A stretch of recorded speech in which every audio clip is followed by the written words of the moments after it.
acta de la sesión 172 queda reglamentariamente aprobada.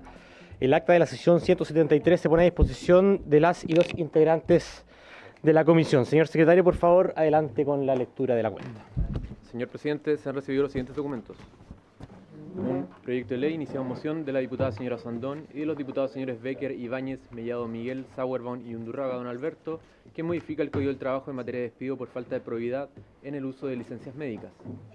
Un proyecto de ley iniciado en moción de los diputados señores Brito, Cuello, Giordano, Hirsch, Ibáñez, Santana y Ulloa y de las diputadas señoras Chicardini, González, doña Marta y Osandón, que interpreta los artículos 152 quater o bis y 152 quater oter del Código del Trabajo en lo relativo al derecho al teletrabajo en el sector público. Otro proyecto de ley, señor presidente, iniciado en moción de las diputadas señoras Astudillo y Nullado y de los diputados señores Giordano, Hirsch, Melo, Naranjo y Santana, que modifica el Código del Trabajo para extender y resguardar el principio de igualdad de remuneraciones.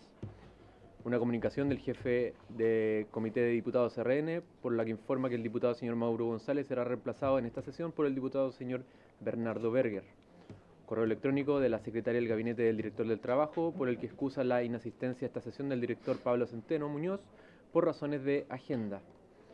Un correo electrónico del economista de la Pontificia Universidad Católica de Chile, señor David Bravo Urrutia, a través del cual excusa su inasistencia a esta sesión por tener programada una actividad académica en el mismo horario.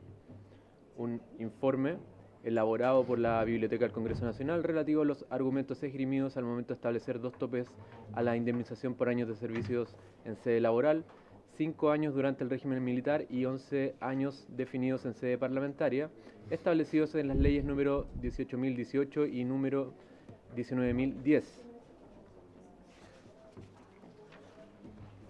Un correo electrónico de la Cámara Nacional de Comercio, por medio de la cual se solicita audiencia con la Comisión para su presidente, señor José Pacomio, a fin de aportar con la opinión del gremio a la discusión del proyecto de ley que modifica el Código del Trabajo para eliminar el límite de la indemnización por años de servicio. Correo electrónico del Directorio de la Asociación Nacional de Funcionarios del Trabajo de Chile, por medio de la cual manifiestan profunda preocupación ante el retraso en la implementación de la ley número 21.327 sobre modernización de la Dirección del Trabajo, tanto en lo relativo al fortalecimiento de las funciones institucionales como en la política de desarrollo de personas. Al respecto, solicitan audiencia con la Comisión con el objeto de exponer la visión sindical e institucional de ANFUCH y proponer soluciones concretas a la situación crítica que enfrentan como funcionarios públicos. Un correo electrónico de la particular señora Carolina Padilla, a través del cual solicita aprobar y enviar al Senado la ley de extensión del postnatal, fundamental a su juicio para apoyar la maternidad y paternidad y fomentar que más personas quieran ser padres, considerando las recientes cifras de natalidad en el país. Y por último, señor presidente,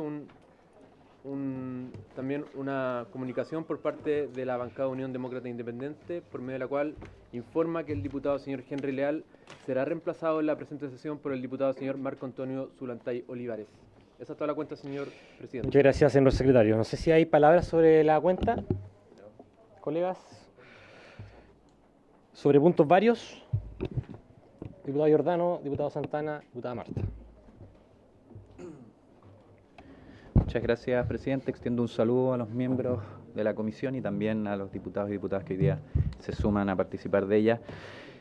Presidente, hoy día durante la mañana me reuní con trabajadores de la Unión Portuaria y quiero solicitar la unanimidad de la comisión para enviar un oficio al Ministerio del Trabajo para que se pronuncie, al Ministerio del Trabajo y quizás con copia además al Ministerio de Economía y de Transporte para que se pronuncie sobre la propuesta de ley laboral portuaria que hace unos días, unas semanas atrás presentaron los trabajadores de los puertos más importantes del país. Yo sé que el Ministerio del Trabajo ha estado muy enfocado en resolver todo lo que tiene que ver con seguridad, con salud en el trabajo, pero también me parece que es muy relevante avanzar en la regulación de los trabajadores eventuales, porque no nos olvidemos que, por ejemplo, para el caso de las trabajadoras, ni siquiera cuentan con derecho a pre y postnatal.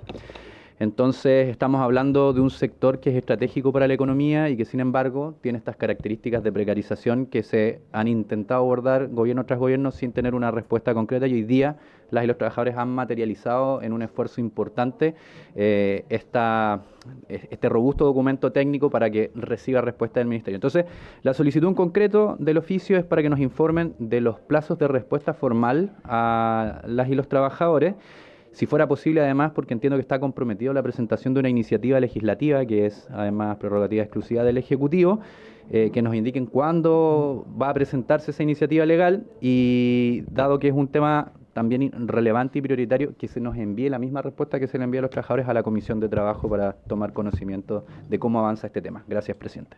Perfecto, diputado Giordano. ¿Se oficia? ¿No hay nadie que se ponga?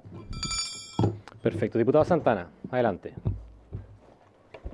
Gracias, presidente. Son dos puntos varios que tengo, breves ambos.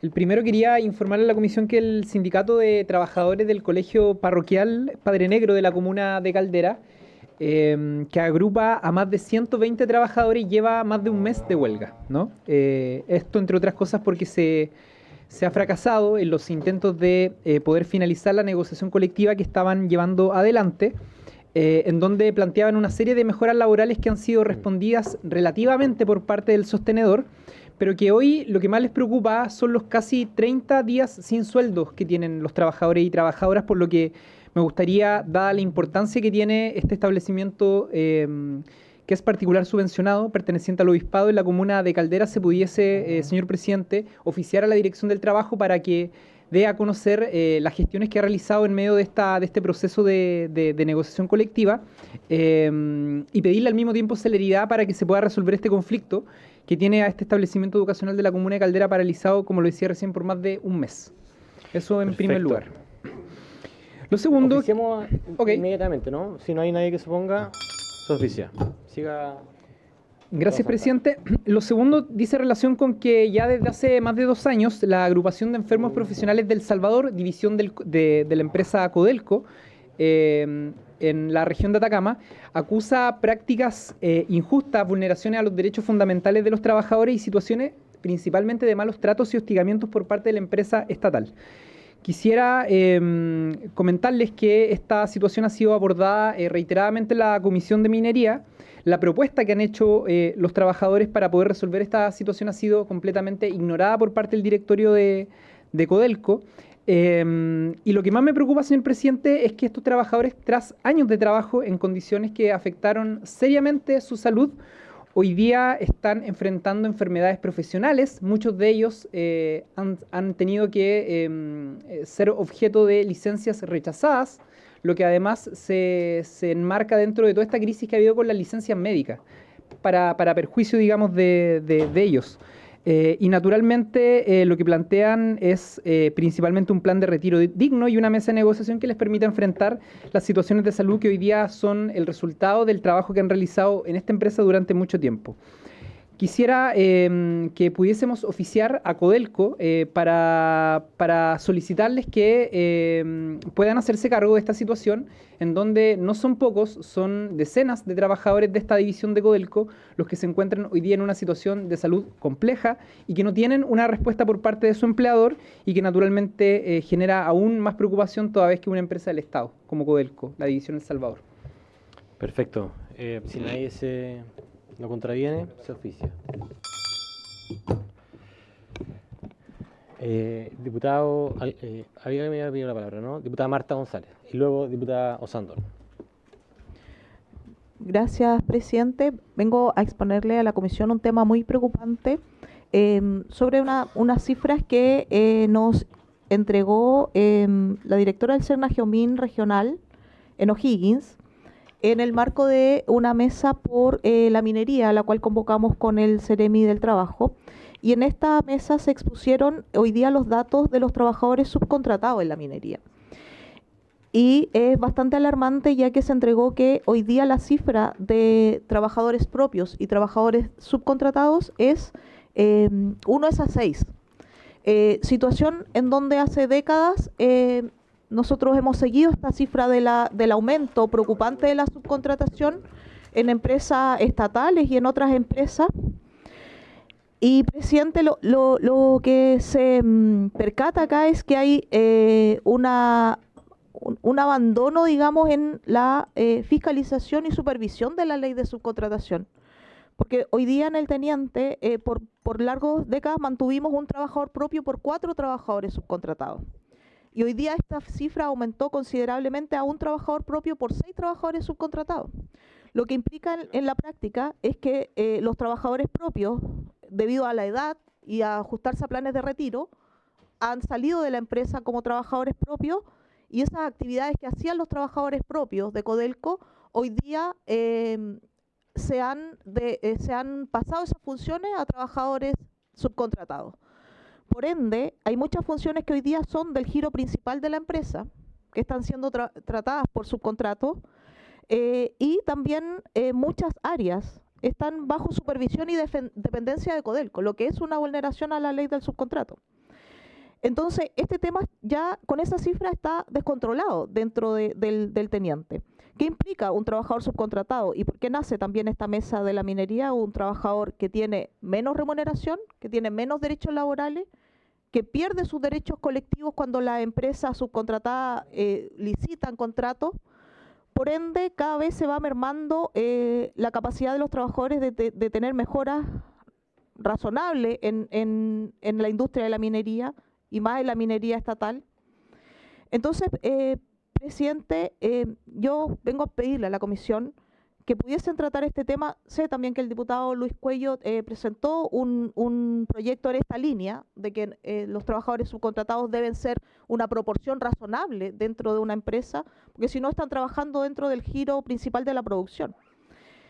Y por otro lado también poder oficiar al Ministerio del Trabajo y al Ministerio de Minería, y si la comisión así también lo estima en algún momento, que ellos puedan también exponer cuál es la mirada que tienen sobre los trabajadores del subcontrato y también que puedan proponer un plan de fiscalización para los trabajadores subcontratados, si es que efectivamente podemos constatar en la práctica que la ley de subcontratación se está vulnerando en todo orden. Así que ese tema, presidente, pido a la comisión que lo pueda también tomar, porque hoy día las cifras nos indican que finalmente la empresa del Estado se está achicando cada vez más y lo que muchos temían hoy día en la práctica, que es una privatización encubierta, porque en el teniente al menos hay más de 150 empresas contratistas operando en la división y eso tiene que alarmarnos y preocuparnos y es materia también de la comisión, así que yo lo dejo expuesto para que ustedes también lo puedan tomar y citar a quien estimen pertinente también. Muchas gracias, presidente. Muchas gracias, diputada Marta González. Diputado Cuello. Sobre el punto, ¿no? Perfecto. Gracias, presidente. Sí, sobre el punto, sobre lo que ha expuesto la diputada Marta González. Sí, yo creo que es preocupante que la subcontratación finalmente se está usando como una herramienta, no para hacer más eficiente la gestión y el trabajo, sino que es una herramienta que se expresa en la precarización y que se ocupa para que la empresa ahorre costos, ¿ya? Y por lo tanto no tiene ningún beneficio social, sino que más bien lo que produce es que hay trabajadores de primera y segunda categoría. Tal como ha expuesto la diputada Marta González, nosotros presentamos un proyecto de ley en 2022, del que usted también es coautor, que limita y prohíbe la subcontratación en empresas estratégicas. Ese proyecto de ley lo empezamos a ver, no se alcanzó a votar y muchas veces se preguntaba cuál era el problema que se pretendía atender. Bueno, yo creo que acá ha quedado bastante claro cuál es el problema que atiende este tipo de proyectos, porque en definitiva lo que ocurre acá es que se está, hay una discriminación por la vía del uso de la herramienta de subcontratación y al mismo tiempo también creo que es preocupante que el Estado también normalice la subcontratación, el subcontrato en muchas instituciones, donde por ejemplo subcontrata los servicios de aseo y eso implica también una alta rotación en esas funciones para empleos que son mal pagados. Entonces creo relevante, y en esto también respaldo a la diputada González, para poder abordar en algún momento esta discusión que me parece muy, muy importante. Eso, presidente, gracias. Muchas gracias, diputado Cuello. Vamos a tomar en consideración aquello. Pretendo tener una sesión de audiencia. Yo sé que varios me han solicitado, varios actores que quieren exponer en esta comisión, así que allí lo vamos a incorporar también cuando tengamos el espacio. Tenemos algunos proyectos de ley pendientes, así que vamos a tratar de que todo quepa en la agenda. Ya. Diputada Osandón, y luego pasamos a la orden del día. Sí, algo, bueno, un poco relacionado también con la orden del día, porque en el punto 8 de la cuenta, don José Pacomino, que es de la Cámara Nacional de Comercio, pide venir a intervenir, o sea, dar su exposición sobre el proyecto que estamos viendo ahora. Así ve la posibilidad de invitarlo, porque él mismo está manifestando su voluntad de venir. Sí, no hay problema. Gracias, presidente. Gracias, diputada Osandón. Ya, pasemos entonces a la orden del día. Esta sesión ha sido citada para tratar dos puntos en tabla, que tenemos continuar con el estudio del proyecto de ley de eliminar el límite de la indemnización por años de servicio y en segundo lugar el proyecto de ley que es de autoría de don Hernán Palma, que modifica los cuerpos legales para establecer un permiso laboral para los exámenes preventivos de cáncer gástrico, que ya lo tuvimos acá exponiendo durante dos sesiones. Y, y la idea es en estos dos proyectos poder avanzar, ya lo hemos revisado con anterioridad, llevamos un par de sesiones conversando sobre esto. Para tales efectos tenemos en línea a don Álvaro Domínguez Montoya, quien es profesor del Departamento de Derecho Laboral de la Universidad de Concepción, a quien le pido acuerdo a la comisión para que pueda exponer por Zoom. Y también doña Romina Mar del Bravo, quien es de la Asociación Gremial, representante de la Asociación Gremial de Abogadas y Abogados Laboralistas de Chile. También pido permiso si es que puede exponer, si no hay problema. Ya, vamos a partir por tanto con don Álvaro Domínguez, que se encuentra en línea. Don Álvaro, ¿podría prender su cámara, por favor? Y perfecto. Y tiene una presentación, también puede compartir pantalla, no hay problema. Si puede, ahí se escucha perfecto. Adelante, don Álvaro, tiene máximo 10 minutos. Muchas gracias. Bueno, en Después primer viene lugar, pregunta y respuesta, así que va a tener más tiempo para contestar, así que no hay problema. Adelante. perfecto. Disculpen, estoy acá en la universidad, así que si se escucha algo es por lo mismo. Lo Adelante. primero, muy buenas tardes a todos y todas. Por su intermedio, señor presidente, quisiera saludar a todas las personas presentes. Quisiera presentarme brevemente. Mi nombre es Álvaro Domínguez Montoya, no es primera vez que estoy exponiendo en esta comisión. Generalmente se me ha invitado a hablar sobre temas de mi especialidad, que es despido. Soy académico de la Universidad de Concepción, abogado de formación profesional, soy magíster y doctor en Derecho por la Universidad Autónoma de Barcelona y actualmente soy director del magíster en Derecho del Trabajo y Previsión Social de la Universidad de Concepción. Como algo señalé, mi línea de investigación es precisamente una de las materias que acá nos convoca, que tiene que ver en general con estabilidad en el empleo y término de la relación laboral dentro de estas aristas, indemnizaciones por término de contrato, ¿no? Eh, Quisiera, en atención al tiempo, centrarme en algunas cuestiones que plantea en el proyecto. En primer lugar, quiero hacer algunas observaciones sobre la naturaleza jurídica y las funciones que tienen las indemnizaciones por término de contrato en nuestro ordenamiento jurídico, el problema que representa en general la estabilidad en el empleo y la forma en general, ¿no?, por la cual se pone término a los contratos de trabajo. Y luego de eso pasar a algunas observaciones del proyecto que podrían, creo, muy respetuosamente, quizás mejorar y hacer algunas distinciones en tres temas que seguramente son algunas dudas que se plantean. En primer lugar, eventualmente, la distinción del tipo de empresa en atención a nuestra matriz productiva. La segunda, respecto a eventuales normas transitorias que creo que deberían existir en un proyecto de esta naturaleza. Y también, si el tiempo alcanza, a discutir a una de las principales observaciones que se han realizado y que podemos ver en términos mediáticas esta discusión, en el sentido si nuestro ordenamiento jurídico debe avanzar en disminuir la cantidad de indemnizaciones a pagar por término de contrato, o bien en la línea que plantea este proyecto de aumentar y eliminar aquellos topes que la configuran, en atención sobre todo al derecho comparado, para dónde avanza finalmente esta discusión si nos comparamos con otros ordenamientos jurídicos, y desmitificar algunas cuestiones que se han ido levantando en prensa. Lo primero, señor presidente, estimados y estimadas, respecto a la naturaleza jurídica y los fines y funciones de las indemnizaciones por término de contrato. En general, se le pueden atribuir múltiples fines y funciones a las indemnizaciones por término de contrato, pero que en cada ordenamiento jurídico van a ir cambiando.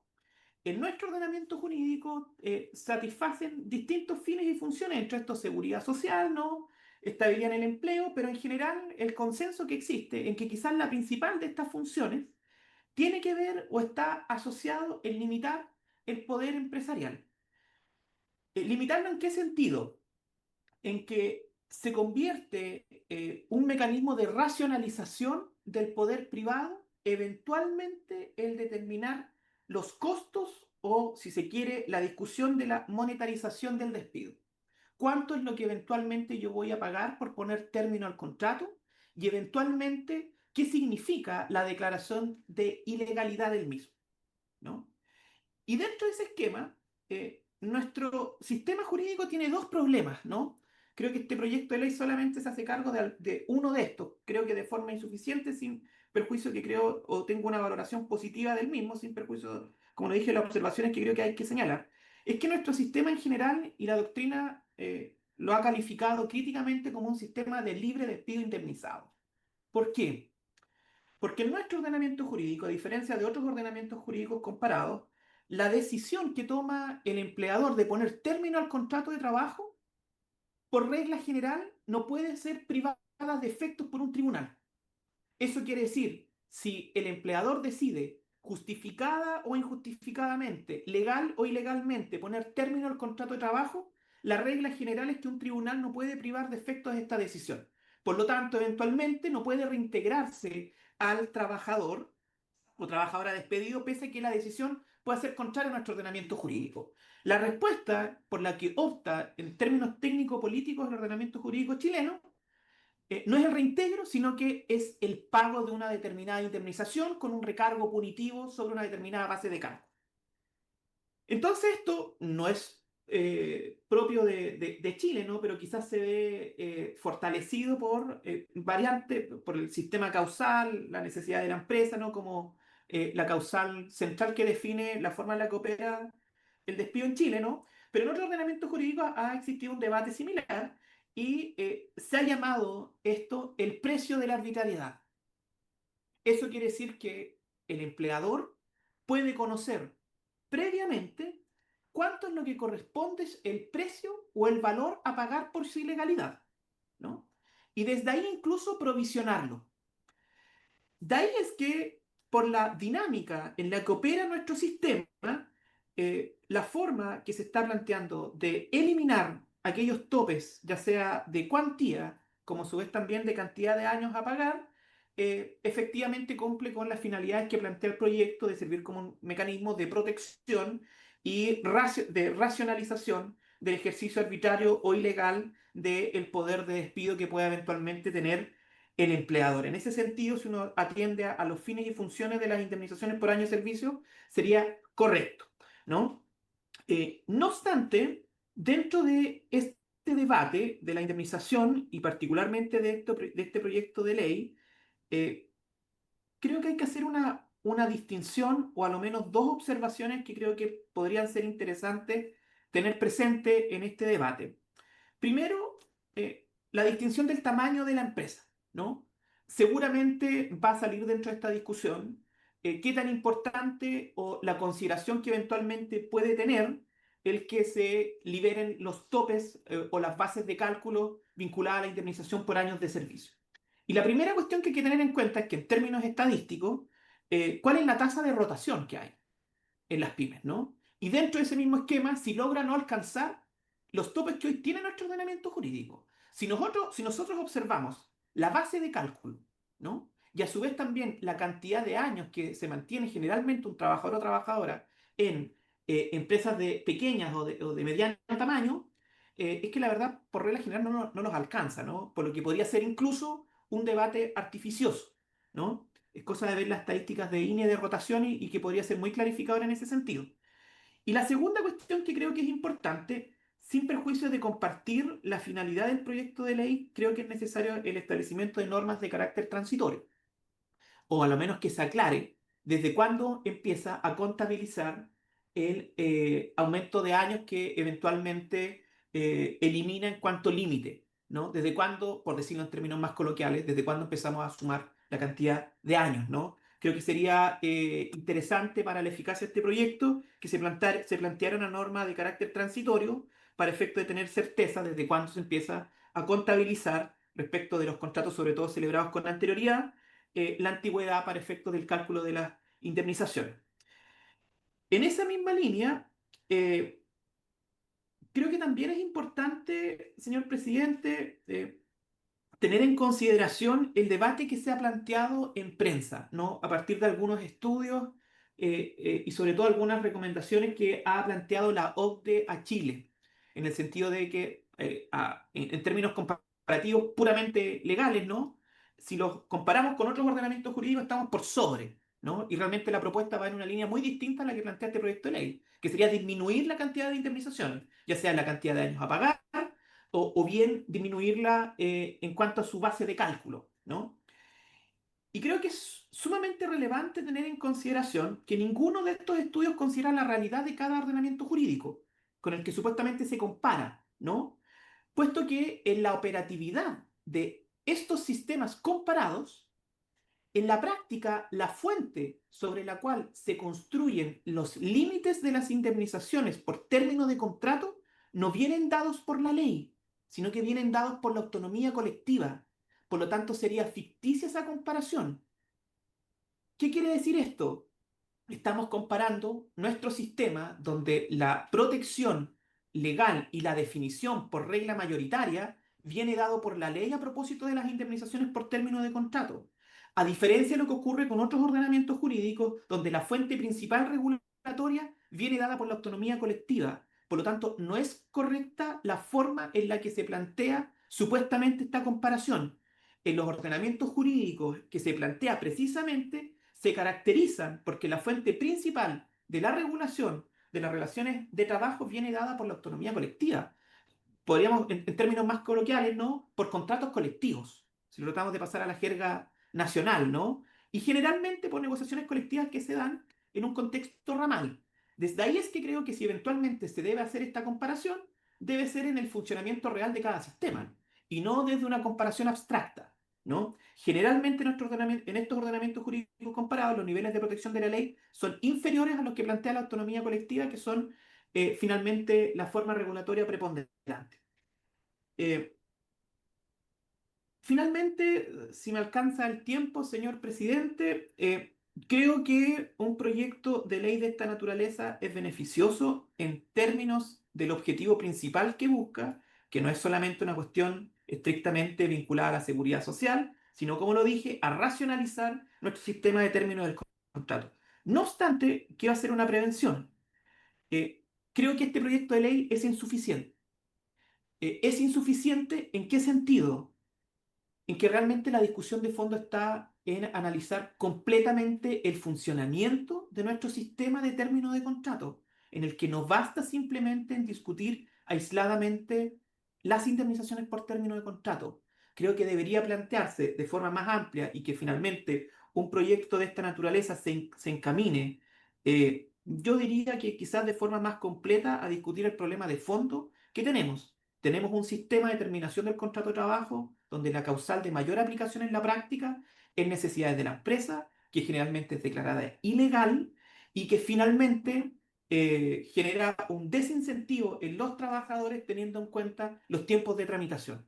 ¿Qué quiere decir esto? Que sería quizás provechoso el plantear esta discusión de este proyecto de ley con otros que existen sobre la materia que están vinculados en establecer límites asociados a la definición de la justa causa de despido. Esto quiere decir cuál es la causa que se invoca por necesidades de la empresa, cuál es la sanción adecuada frente al incumplimiento de lo que democráticamente hemos establecido que es legal o no a propósito de poner término al contrato, si va a bastar simplemente con pagar una indemnización, eso quiere decir, como ya lo indiqué, el precio de la arbitrariedad, o si finalmente también vamos a otorgar potestades a los tribunales de justicia para declarar o privar de efecto los despidos y ordenar el reintegro, estableciendo un sistema que sea coherente y que no aborde simplemente aisladamente el problema de las indemnizaciones por término de contrato.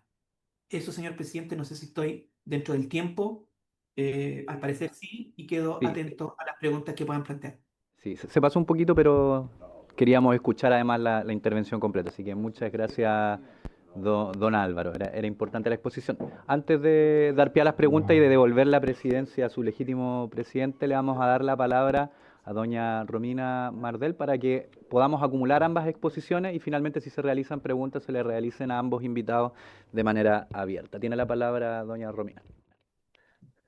Muchas gracias. Buenas tardes a todos y todas. Gracias por la invitación. Yo soy la abogada litigante Romina Mardel Bravo. También soy tesorera de la Asociación Gremial de Abogados Laboralistas de la GAL. Y mi visión, bueno, agradezco esta instancia, y mi visión es desde el punto de vista efectivamente como abogada litigante. A lo largo de mis 16 años siendo abogada y de defensa de trabajadores, he visto cómo se ha ido aplicando las leyes, en este caso respecto de la regulación y pago de la indemnización por años de servicio. A este respecto quiero especificar los beneficios que hoy en día tiene el empleador al despedir por la causal de necesidad de la empresa establecida en el artículo 161, inciso primero. Existen 3 grandes beneficios para el empleador al despedir por esta causal. Primero, que tiene un tope legal de años, como sabemos, que es lo que estamos planteando, que son 11 años, ¿cierto? En segundo lugar, hay un tope legal de la base de cálculo de 90 UF, que efectivamente en algunos casos hace una gran diferencia para aquellos trabajadores, por ejemplo, que hoy en día ganan más de 3.533.413 pesos, que son a lo que equivale las 90 UF. Y en tercer lugar, es el descuento del aporte del empleador al seguro de cesantía establecido en el artículo 13 de la Ley del Seguro de Cesantía. Toda vez que si el empleador despide por esta causal, puede descontar todo lo que ha aportado más la reajustabilidad al seguro de cesantía y lo descuenta justamente la indemnización por año de servicio. Por lo tanto, y revisado por esta parte el proyecto de ley, solamente se hace alusión a la modificación del tope legal de años, que son los 11 años. Por lo tanto, quedaría vigente los otros 2 beneficios que yo mencionaba.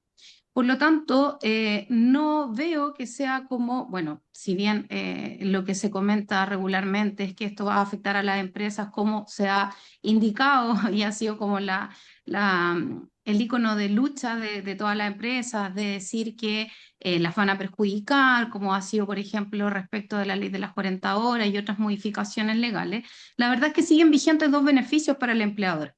E incluso el de las 90 UF puede ser en muchas ocasiones mucho más beneficioso para el empleador, y en este caso eso no se está modificando. Y en este respecto, el tope de los 11 años, ya tenemos actualmente una discriminación, si se puede decir, legal al respecto, en cuanto a la ley que modificó el tope. Todavía, y me consta, porque me han llegado trabajadores, existe trabajadores contratados antes de la modificación legal de agosto del año 1981, e incluso muy cercano a esa fecha. O sea, si un trabajador fue contratado antes del año 1981 y continuó trabajando, se le van a pagar su año de servicio en forma total y completa. Me refiero a los 40 y tantos años que va a tener derecho ese trabajador. Pero si ese trabajador ingresó en el año 1982, 83 y en adelante, tiene casi la misma antigüedad, sin embargo, ese trabajador solo se le van a pagar 11 años de servicio. Esto ya es una discriminación legal, porque lo permite la ley, y sabemos también en qué periodo estaba el Estado cuando esa ley se promulgó. Por lo tanto, ya existe una discriminación entre un tipo de trabajadores y otros trabajadores que ingresaron en distintos periodos, teniendo unos un tope bastante limitado, que son estos 11 años. En atención a eso, yo tampoco distinguiría, si es que esta ley se llevara a cabo, la vigencia de la ley de trabajadores antes o después de la entrada en vigencia de la ley. Creo que si se aplica esta ley, tiene que ser aplicada para todos los trabajadores con relación laboral vigente y en adelante, porque si no, tendríamos nuevamente esta distinción de trabajadores contratados antes de la ley de 1981, luego esos trabajadores no tendrían límite de los 11 años, sin embargo, sí lo tendrían los contratados posterior al año 81 y antes de esta ley del año 2025 o el año que sea, y posteriores que no tendrían el tope legal. Por lo tanto, creo que no podemos o no se puede volver a distinguir entre trabajadores que ingresaron en una u en otra fecha si el derecho laboral y la protección de los trabajadores tiene que ser para todos. Asimismo, creo que tampoco deberíamos o se podría distinguir entre trabajadores de pequeña, mediana y grande empresa. ¿Por qué si un trabajador ingresó para una pequeña empresa, a lo mejor él no decidió ingresar para una pequeña o mediana empresa o una microempresa? Él ingresó a la empresa donde encontró trabajo, donde encontró una oportunidad laboral. Pero si hay otro trabajador que sí encontró trabajo en una gran empresa, en una minera, claramente ese trabajador no puede ser beneficiado y el otro trabajador que ingresó por una pequeña empresa perjudicado y decir, no, a él no se le va a aplicar la indemnización por todos los años y o al revés. Creo que nuevamente la ley laboral se tiene que aplicar a todos los trabajadores. También quiero hacer una prevención que debería también modificarse el artículo 13 de la Ley del Seguro de Cesantía de la 21.735, en atención a que en esa misma ley también se hace referencia al tope legal de los 11 años en la cantidad de 330 meses y no se hace referencia en el proyecto. Por lo tanto, ese artículo también debería ser modificado porque si no quedaría vigente y se aplicaría o se indicaría que se tiene que aplicar el tope de los 11 años. Conforme a todo esto, creo que el proyecto es correcto. Tal como decía mi colega Álvaro Domínguez, todavía estamos al debe con los trabajadores en muchas materias, a pesar de lo que digan los grandes empresarios, pero creo que esto es un avance y ojalá que se pueda seguir adelante y que salga promulgada la ley sin establecer el tope de los 11 años como se lo merecen todos los trabajadores. Muchas gracias. Muchas gracias, doña Romina Mardel. Bueno, ahora vamos a abrir una ronda de palabras, tanto para don Álvaro Domínguez como para doña Romina Mardel. Diputado Undurraga, diputado Ulloa, diputado Hirsch, diputada Marta, en ese orden. Y vamos a acumular las preguntas y luego vamos a dar la palabra a nuestro expositorio. No, presidente, la verdad que agradecer a los invitados, más bien la pregunta es para usted.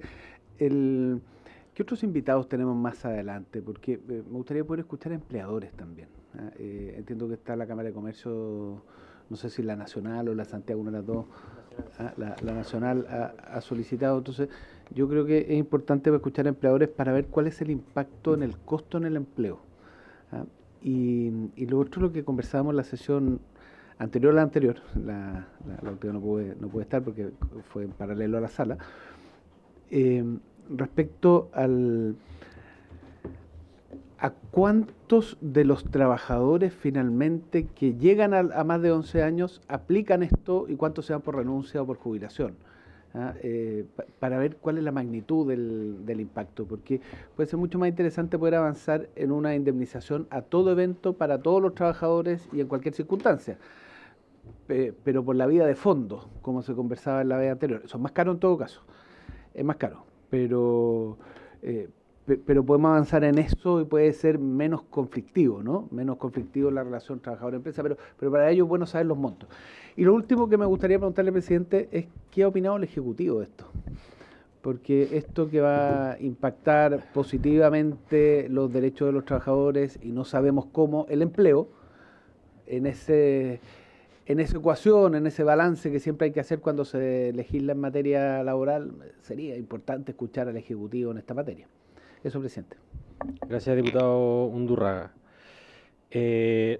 Nosotros dimos un tiempo para que ustedes propusieran sus invitados en su momento. Entonces, si, por ejemplo, ahora la Cámara de Comercio nos manda un correo, lo vamos a invitar, no hay problema. El gobierno lo hemos citado para el proyecto de ley de subsidio único laboral, también lo vamos a citar para este proyecto de ley. La idea es que vayamos cumpliendo con los plazos que nos estamos también autodeterminando en esta comisión, así que no hay problema en ese sentido. Han llegado 2 informes de la BCN respecto de el detalle de la cantidad en función de la ENCLA, para que también lo puedan revisar. Está en el chat, sí, en el chat. Sí, está en el chat. Ahora llegó uno y la semana pasada subimos otro. Eso. Ya. Diputado Ulloa, luego diputado Hirsch, luego diputada Marta González. Gracias, presidente. Diputado... Gracias, presidente. Primero, agradecer y felicitar las 2 exposiciones, tanto de la colega de la Asociación de Abogados Litigantes y del profesor Domínguez. Yo me quiero quedar en primer lugar con una síntesis de ambos, que en el fondo ven con buenos ojos en primer lugar el proyecto porque apunta de alguna manera a la finalidad de los autores, que era de establecer una suerte de protección, ¿cierto?, al empleo, una protección a la estabilidad en el empleo. Me quedo con eso, me quedo con esa posición positiva, pero lo que a mí me gustaría preguntarle, además de que efectivamente aquí lo que nos pone el profesor Domínguez es un tema de fondo, el precio de la arbitrariedad, efectivamente, ahí está, yo creo que el tema de fondo, este es para mí un proyecto que apunta a lo positivo, pero el tema de fondo es la regulación final del despido, que efectivamente se ocupa el 161 como garantía general, ¿cierto? Sabiendo de antemano el precio de ese despido y posibilidades de reintegro son prácticamente nulas.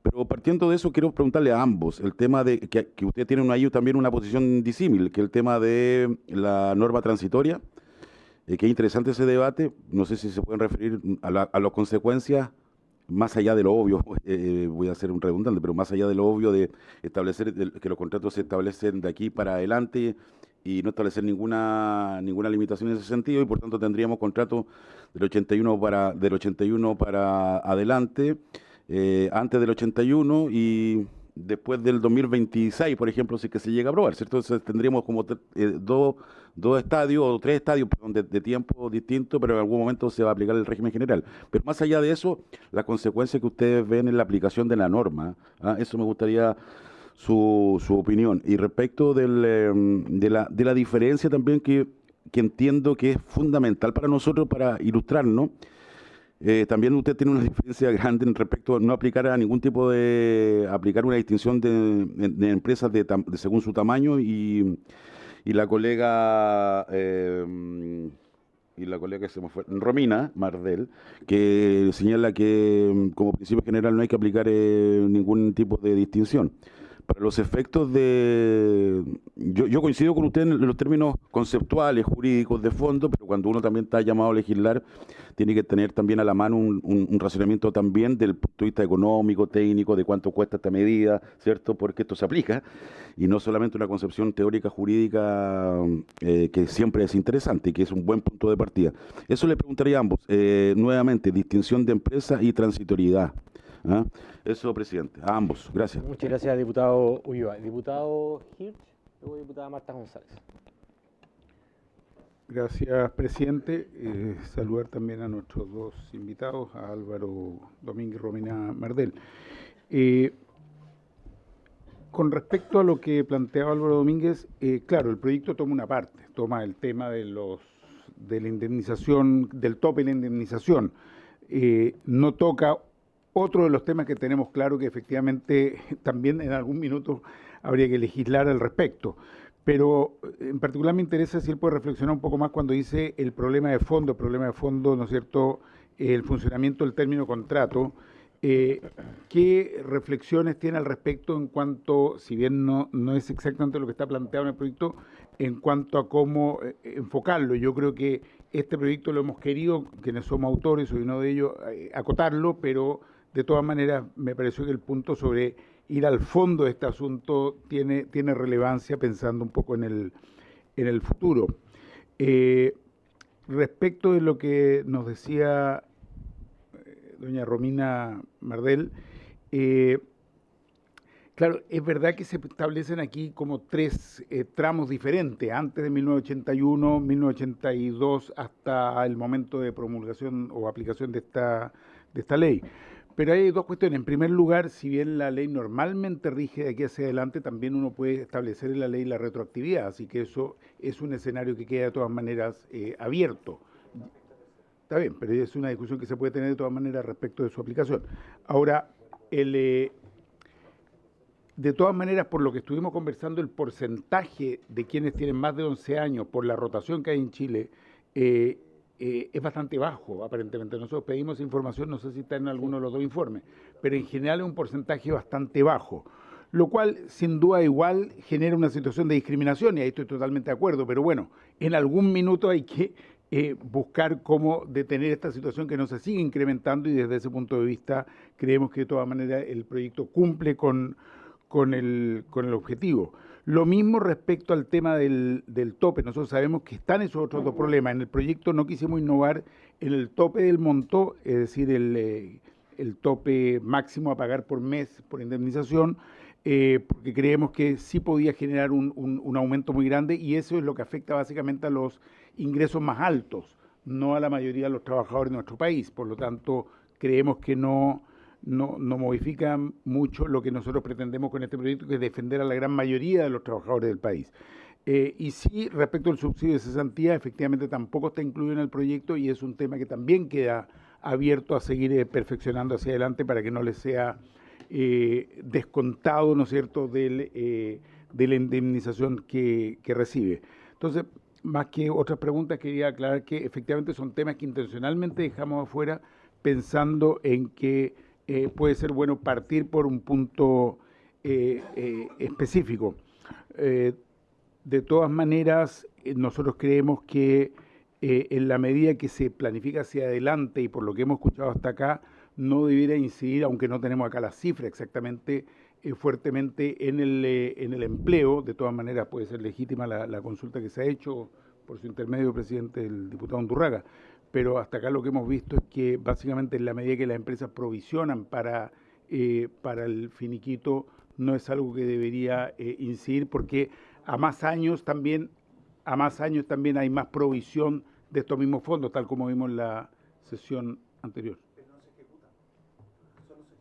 Ya, pero vamos ahí, luego Sí. abrimos el debate. Diputado Hirsch. Ya, perfecto. Diputada Marta, luego diputado Giordano, y luego le vamos a dar la palabra a nuestros expositores. Gracias, presidente. Bueno, este proyecto sin duda que es uno de los proyectos sentidos desde los trabajadores, porque mirado desde los trabajadores es difícil explicar, y comparto esa apreciación, cuál es el retroceso en derechos laborales que han tenido, y como plantea la abogada laboralista, ¿cierto? Desde 1981 se pierde este derecho de la indemnización a todo evento. Entonces, uno debiese también pensar, en esa época no se cayó la industria, no hubo un mayor efecto, porque esa era la normalidad de que eso fuera así. Uno también esperaría que el progreso, la apertura económica, etcétera, debiese tener también la robustez para mantener este derecho, entendiendo también que fue en contexto de dictadura en donde se pierde finalmente este derecho. Ahora, si bien 40 y tantos años después de esto, saludo a los autores de este proyecto por volver también a reponer este derecho de la indemnización a todo evento. Pero también la modalidad de trabajo también ha cambiado. Antes los trabajadores efectivamente estaban en una industria y se mantenían la mayor parte de su vida en esa industria. Hoy día la rotación es mucho más amplia, la variedad del trabajo también ha cambiado, entonces por eso también sería importante poder tener los índices de rotación y también un marco más global para que efectivamente cuál es la masa de trabajadores que esto beneficiaría. Y también lo que decía el diputado Undurraga versus este despido a todo evento, si es que yo me renuncio a la empresa, también pudiese ser eventualmente indemnizado, o si el empleador me despide. ¿Por qué lo digo también? Porque a raíz también de lo que levantó Ley Karim, muchos de los trabajadores que sufren acoso, hostigamiento, malas condiciones, etcétera, tienen que aguantar por esperar también y no perder su indemnización.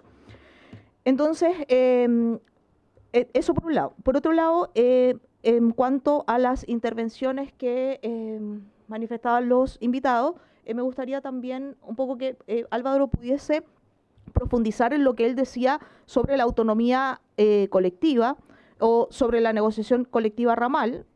Por lo que yo entendí, él planteaba que esto pudiese estar contenido en el derecho colectivo, en la negociación ramal, entendiendo también que nuestro país tiene muy poco de derecho colectivo, o sea, el 20% de los trabajadores está sindicalizado, mucho menos de eso pueden negociar colectivamente, y la negociación ramal es un proyecto que esperamos entre también en este periodo de gobierno.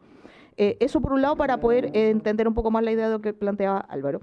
Y por otro lado, también hay un punto que no quiero dejar pasar, que es el tema de lo que mencionaba Romina, por los beneficios un poco que tenía el empleador bajo este despido por necesidad de la empresa, ¿cierto?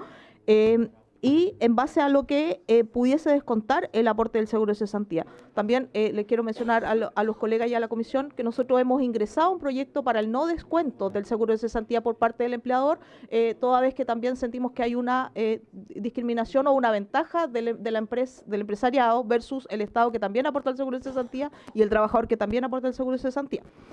Y en ese sentido, si Romina pudiese también dar alguna reflexión sobre este descuento que hace el empleador al seguro de cesantía.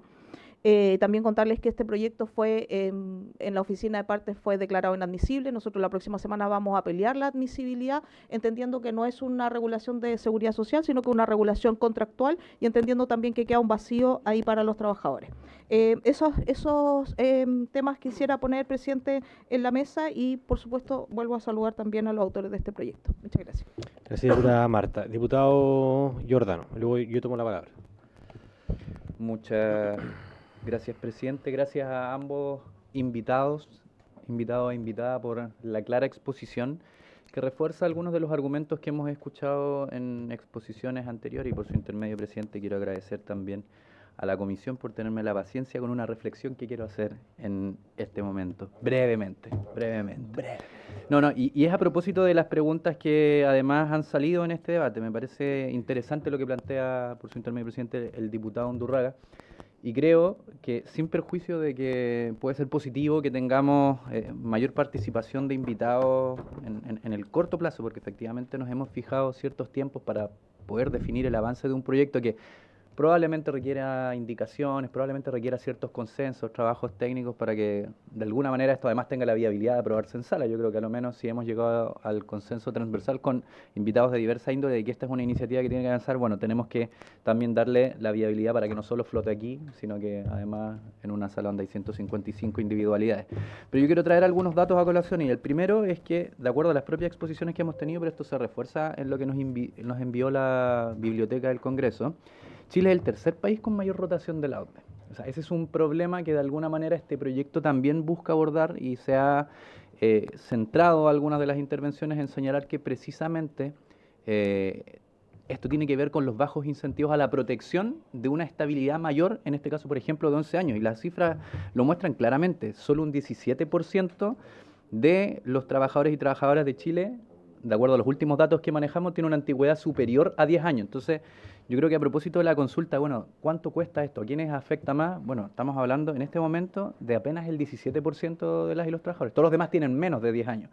Por lo tanto, el incremento del costo laboral está asociado finalmente a esta porción hoy, ¿no? Sería deseable que a futuro tuviéramos una mayor estabilidad en el empleo y por lo tanto hubiesen muchos más trabajadores que durasen 11 años o más, pero esta es la realidad de las cifras que tenemos hoy día. Lo segundo, que también es una pregunta que hacía el diputado Undurraga, que me parece importante: ¿cuánta gente renuncia? A propósito de esta idea de que yo la encuentro peligrosa, ¿no?, de cambiar un derecho laboral que es tan apreciado, que ya ha tenido otros debates. Recuerdo en el gobierno de Sebastián Piñera se planteó esta indemnización a todo evento y fue muy resistida, porque existe un derecho laboral que ya tiene un grado de adhesión cultural que yo creo que es bien importante. Entonces, el reemplazo de un derecho por otro yo creo que puede ser muy conflictuante, y solo el 7,8% de los trabajadores y trabajadoras despedidos o desvinculados o que terminaron relación contractual, en realidad, bueno, durante el año 2024 fueron por renuncia. ¿No? Eso contrasta de manera muy dramática con el más del 30% que fueron por necesidades de la empresa, y eso evidentemente, claro, nos trae a colación otra parte de la reflexión, que es que además cuando esto se judicializa, y que no existen incentivos para que se judicialice, porque además el recargo no es un gran recargo, y además la tramitación, sabemos, hoy día toma mucho, particularmente además en la metropolitana, donde claramente hace falta un tercer juzgado de letras del trabajo, pero me imagino que esa realidad lo corrobora el diputado, ya se repite en muchas otras partes, pero en la mayoría de los casos, cuando esto se denuncia, se declara injustificado. Entonces, además, tenemos una causal que se aplica de manera abusiva. Yo quiero agradecer también, dentro de las intervenciones, que se mencionen otras áreas que son necesarias de abordar en términos legislativos. No está solo el proyecto, además, que ha presentado la diputada González, y con el que yo, además, tengo todo el acuerdo, y soy coautor de varias de las iniciativas que tratan este tema, que los hemos lamentablemente hemos tenido que ir abordándolo como por pedacitos, ¿no? Uno quisiera una modificación más estructural, pero precisamente creo que la preocupación es que podamos avanzar. Y quiero entender, y acá para cerrar la reflexión con una pregunta, ustedes recomiendan ambos, ¿no? Que aristas que quedan pendientes de este proyecto y que sería deseable que esta comisión de todas maneras revisase si es que logramos avanzar con esta iniciativa son, primero, lo que mencionaba la diputada González, que es esta deducción que se realiza cuando hay despido por necesidad de la empresa del aporte patronal en el seguro de cesantía. Ese es un punto que queda pendiente que no lo aborda. Y entiendo bien que don Álvaro Domínguez planteaba, muy en línea con otro proyecto del que yo soy autor y que varios de los presentes son coautores, que sería interesante hacer una revisión finalmente de todo el catálogo de causales de despido, no solo del de necesidades de la empresa, pero además conversar muy seriamente del nivel de protección que tiene nuestro Código del Trabajo, que por supuesto que está reducido hoy por hoy, salvo ciertos casos muy excepcionales como las vulneraciones de derechos fundamentales y las prácticas antisindicales, solo a indemnizaciones monetarias y por lo tanto cosas tan sentidas por los trabajadores y trabajadoras, sobre todo organizados, como la reincorporación, en general no están dentro del esquema de modificaciones que se suele discutir en el Congreso. Y por cierto que ese es en nuestro proyecto a lo menos se plantea la tesis y cuando los despidos son declarados injustificados, a lo menos debiese estar dentro de las posibilidades de elección de los trabajadores y trabajadoras el reintegro cuando así lo deseesen. Gracias, presidente, por su paciencia infinita. Gracias, diputado Giordano. Ya, vamos a darle la palabra entonces a doña Romina para que parta comentando las intervenciones y luego a don Álvaro Domínguez y allí cerramos el debate. Muchas gracias.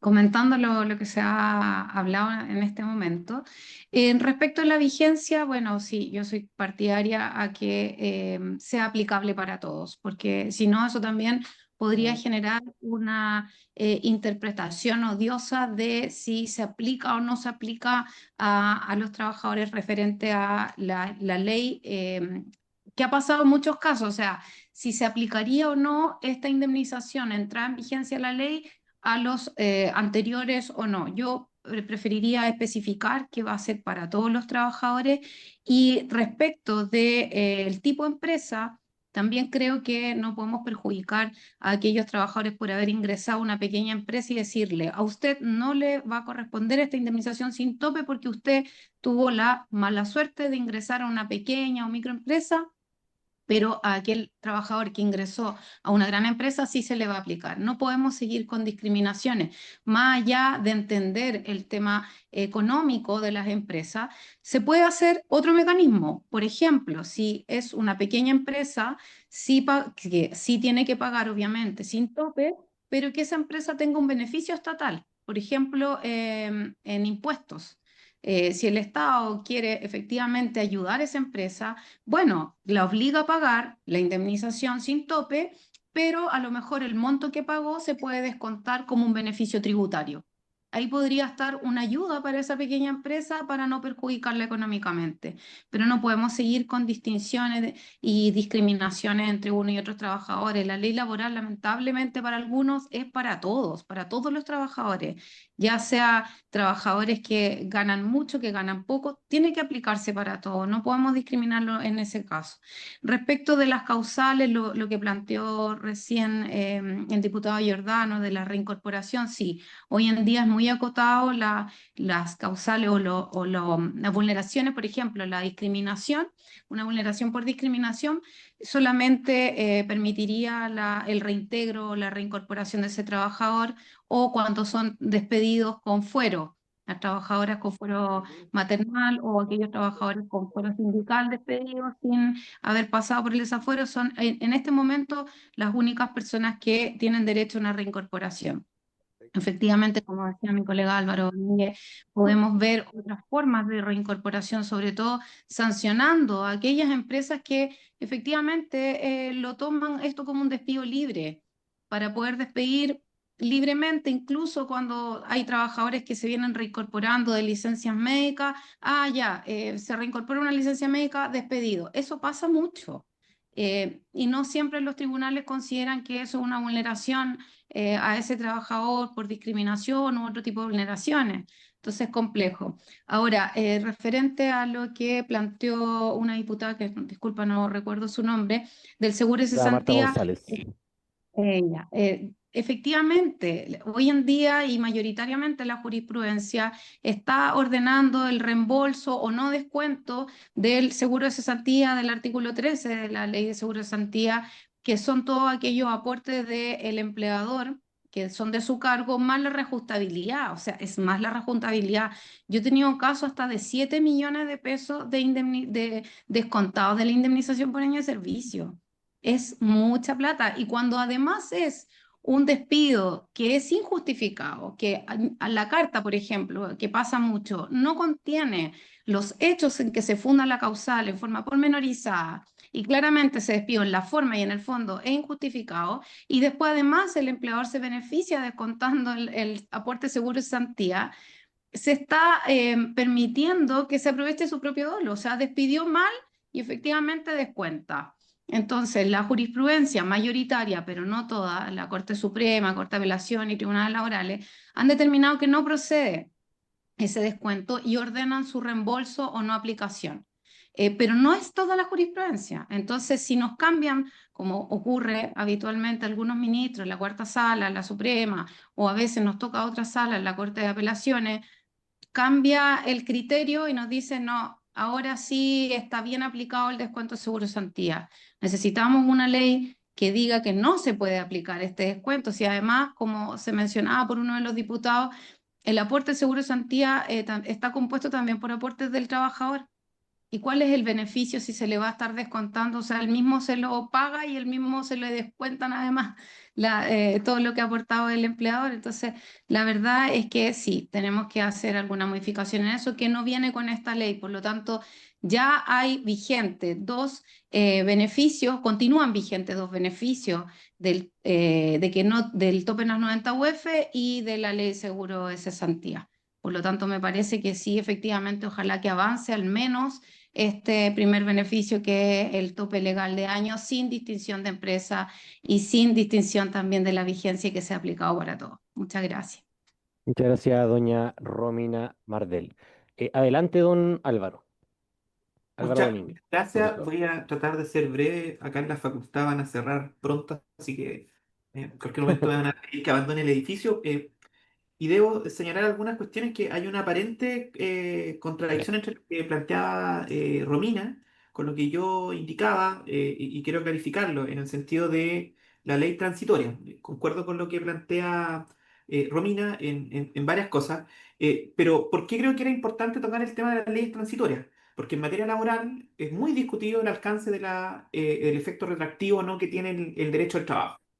Esto se discutió con la ley de 40 horas, se discutió cuando pasamos de 48 a 45, a propósito de remuneraciones, y en general lo que se hace es que para evitar esta discusión, si bien teóricamente, incluso se plantea que constitucionalmente la discusión de retroactividad realmente aparente en la ley laboral rige in acto ni rige para todas las relaciones de trabajo. Independientemente de cuándo nació o no el contrato, y la ley de efectos retroactivos no se aplica en una relación de desigualdad de poder, ¿no?, entre los contratantes, y por lo mismo esta eventual ley va a regir tanto para los contratos antiguos como para los contratos nuevos. Yo apunté a la idea de la transitoriedad en el sentido que, si bien comparto la idea de que debe haber una regulación uniforme de la indemnización por años de servicio, que yo creo que una ley transitoria puede favorecer, teniendo en cuenta que esto eventualmente va a impactar a un número acotado de empresas, que son los que tienen, o trabajadores realmente, que tienen sobre 11 años de servicio. Se indicó recién cuál es esa cifra. Y en ese contexto creo que sería adecuado, por una cuestión de justicia en general, ¿no?, o de equidad, que esa distribución de ese eventual costo sea asumido socialmente por todos los chilenos y chilenas. Y en ese sentido, concuerdo con lo que indica Romina, con la idea de darle viabilidad técnica al proyecto, sería, creo que, adecuado plantear que bien, en esos casos, como por una ley transitoria, se indique que en aquellos contratos de trabajo anteriores a la entrada en vigencia de esta nueva ley y que superen los 11 años, ¿no?, que en cuanto al tope, se le aplique, o bien que sea costeado por seguro de cesantía, que sea, que existan beneficios de orden tributario, o bien incluso subsidios, teniendo en cuenta que no sería relevante en cuanto al porcentaje y también al tipo de empresa, puesto que ese 17 o 16% no se concentra en la pequeña ni mediana empresa. Y creo que eso también es importante tenerlo en consideración, pero creo que para darle viabilidad política, si se quiere, a este proyecto, podría ser eso una alternativa a propósito de su transitoriedad. Y lo segundo, respecto de la distinción del tamaño, también creo que es una aparente contradicción en lo que indica Romina y lo que recién estaba señalando. Yo creo que no debe hacerse distinción del tamaño de la empresa. ¿Por qué? Porque hay que verlo no en abstracto, en el sentido de que va a perjudicar a la pequeña y mediana empresa. Veamos la tasa de rotación en este tipo de empresa. Y me atrevería a decir que no alcanza los topes, incluso los topes de base de cálculo, ¿no? De estos límites de las 90 UF, pero que no se está discutiendo en este proyecto, pero la cantidad de años no la alcanza. De ahí es que este proyecto eventualmente no tendría un impacto real. ¿Ya? La otra cuestión que se planteó a propósito de la autonomía colectiva es por una cuestión de comparación, porque se ha indicado artificiosamente desde un punto de vista técnico que estamos por sobre los estándares OCDE. Pero la comparación que se plantea tiene que ver con ley. En Chile, la fuente regulatoria de las indemnizaciones por término de contrato está en la ley. Y en los países con los que se compara no está en la ley, está en la autonomía colectiva. Y desde ahí es que nosotros estamos por debajo de lo que ocurre en esos países.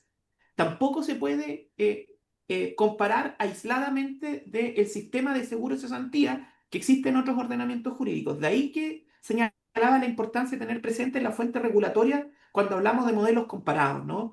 Y a propósito de la autonomía colectiva, hoy en Chile sí se permite que esto se regule por vía de contratos o convenios colectivos, pero es marginal teniendo en cuenta cuál es el poder de las organizaciones sindicales, así que no habría mayor problema, sino que aquí hay una cuestión de poder detrás. Eh, y a propósito de lo que se señaló por el diputado Hirsch, que tiene que ver con la discusión de fondo, y también creo que el diputado Yo también lo planteó, claro que creo que es relevante porque si no estamos observando el problema del despido o de la terminación del contrato de trabajo en Chile desde una sola arista, cuando realmente está el problema de la causalidad, cuál es la justa causa de despido, cuál es la previsión normativa frente al incumplimiento de los límites que impone la ley, y cuál es el rol que le cabe a el legislador, perdón, el juez o jueza que va a resolver esta cuestión. ¿Cuál es la sanción que hay frente al despido ilegal? Y de ahí es que podemos encontrar muchos proyectos de ley, me atrevería a decir que son cerca de 20, quizás más, que discuten y que quedan finalmente en el sueño de los justos, ¿no? Sin mayor discusión. Y he visto que recientemente se han planteado varias de estas discusiones, una la que indicaba el diputado Giordano, y humildemente, ¿no? Creo que sería bueno que dentro de ese marco se plantee quizás, se sistematicen estos proyectos y se haga una discusión más sistémica, ¿no? Para favorecer un debate que sea mucho más coherente y mucho más constructivo. Y en ese sentido, cuenten con mi disposición, como les indiqué, como académico, es una de las líneas de investigación que he seguido, me atrevo a decir, 10 años ya sobre despido en general, ¿no? Así que solamente eso comentar. Muchas gracias por el espacio y tiempo. Si es que me desconecto, les pido ya disculpa, pero es simplemente una cuestión del abandono del edificio. Así que muchas gracias por su atención. Muchas gracias, don Álvaro. Espero que no le hayan cerrado la puerta por fuera. Así que se puede ir tranquilo a su casa. Diputado Hirsch, adelante. Bueno, muchas gracias también, doña Romina. Los levantamos también para que siéntanse libres de desconectarse del Zoom. Muchas gracias por su asistencia. Diputado Hirsch. Gracias, está muy bien. Adiós. Gracias, presidente, y agradecer también a nuestros invitados. Creo que ha sido muy bueno escucharlos. Presidente, considerando que, bueno, que hemos tenido a los invitados, hemos tenido varias sesiones y lo planteo como miembro de la comisión y también como coautor del proyecto, considerando que han habido invitados, que hemos tenido además los informes de la biblioteca, que efectivamente están ambos informes, yo quiero solicitarle la posibilidad de que se cierre el debate, que se complete y que por lo tanto podamos proceder a votar el proyecto, en general obviamente, y yo creo que independiente de las posiciones que hayan, que ayuda, digamos, a todos, a las distintas posiciones, porque permitiría entrar efectivamente a discutirlo en particular y poder ver las indicaciones o incorporar indicaciones. Yo creo que efectivamente es un proyecto que bueno, puede ser indicado y de ese modo incluso ir perfeccionándolo, ir mejorándolo. Así es que me permito solicitar específicamente ese cierre y la votación, presidente. Gracias. Perfecto, diputado Hirsch. sobre el punto, diputado Undurraga. Sí, presidente, yo quisiera que escucháramos al Ejecutivo antes de votar. Está bien, otro invitado a lo mejor no llegaron a tiempo, como usted señala, no se cumplió la norma, está bien, eso puede ser. Siempre escucho que también se puede escuchar, también creo que es bueno, yo planteaba algunos antes. Pero en una norma de esta naturaleza, no escuchar al Ejecutivo antes de votar, creo que es apresurado, no se gana nada, se gana una semana, si es que puede venir la próxima semana el Ejecutivo a decir cuál es su opinión de esto.